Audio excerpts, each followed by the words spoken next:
This is breaking news from Channel 7 Eyewitness News.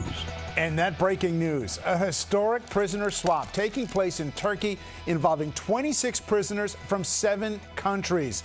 This is a live look at the White House, where President Biden is expected to speak about the swap any moment now. We will bring that to you when it happens. One of the Americans being released is Wall Street Journal reporter Evan Gershkovich, who has been imprisoned in Russia for more than a year. The other, Paul Whelan, a U.S. Marine who has been behind bars in Russia for 5 years. This now, a live look at the airport in Ankara, Turkey, where the swap is taking place. Once complete, this could end up being the biggest prisoner swap between the U.S. and Russia since the end of the Cold War. And it comes after months of negotiations. Eyewitness News reporter Darla Miles has been following these developments all morning. She joins us now from the newsroom with the latest. Darla?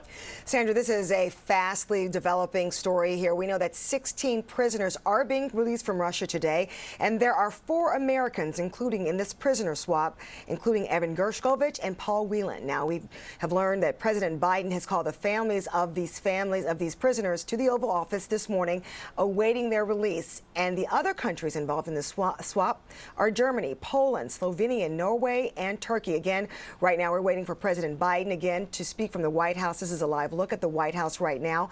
We know that Gershkovich is a Wall Street Journal reporter and a Princeton native who graduated in 2010 from Princeton High School. He was arrested by Russian authorities in March of 2023 for espionage.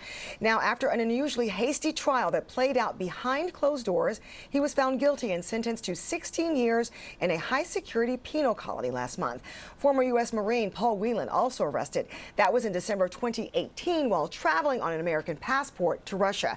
He was accused of spying as well. Now, U.S. officials have flatly denied all of the allegations against both of them.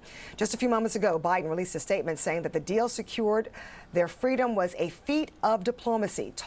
We've negotiated the release of 16 people from Russia, including 5 Germans and 7 Russian citizens who are political prisoners in their own country. Now, from the Wall Street Journal, we're hearing that some of these men and women have been unjustly held for years.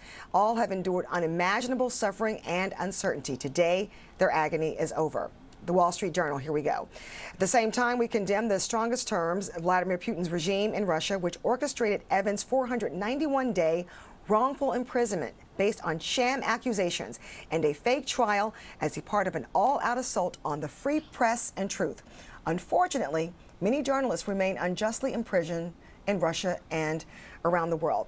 Again, this is developing as we speak. We are waiting for those prisoners to be released. We have a live look at the tarmac again in Ankara, Turkey. And we're also waiting to hear from President White House. He is scheduled to speak at noon today. That is coming up in just a few moments, David.